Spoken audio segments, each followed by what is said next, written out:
கேரளாவை தொடர்ந்து தமிழ்நாட்டிலும் பல்வேறு பள்ளிகளில் வகுப்பறைகளில் பா வடிவில் மாணவர்கள் இருக்கை அமைக்கப்பட்டு வருகிறது. மலையாளத்தில் வெளியான ஸ்தானார்த்தி ஸ்ரீ குட்டன் என்ற படத்தில் கடைசி பெஞ்ச் நடைமுறையை தவிர்க்க பா வடிவில் மாணவர்களுக்கு இருக்கை ஒதுக்கப்பட்ட காட்சி வைரலானது. இதனையடுத்து தமிழக அரசு பள்ளிகளிலும் பா வடிவில் வகுப்பறை இருக்கை முறையை கொண்டுவர பள்ளிக்கல்வித்துறை அறிவுறுத்தியது.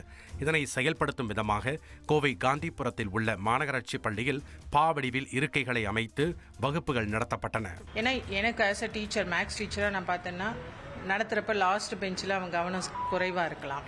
அவனை என்ன பண்ணுறான், அல்லது வேறு ஏதாவது ஒரு சப்ஜெக்ட் மிஸ்ஸு ரொம்ப ஸ்ட்ரிக்டாக இருக்காங்க, அவன் அந்த கிளாஸ் ஒர்க் தான் எழுதிட்டுருப்பான். ஸோ எனக்கு நான் போர்ட் சைடு திரும்புகிறப்ப அவன் மேக்ஸ் என்ன பண்ணுறானான்னு புரியாது. இப்போ எனக்கு அவன் ஒவ்வொருத்தரோட ஐ கான்டாக்ட் எனக்கு கிடைக்குது, யாரும் மறைக்க மாட்டாங்க. ஸோ இது கண்டிப்பாக யூஸ்ஃபுல்லாக தான் இருக்கும்.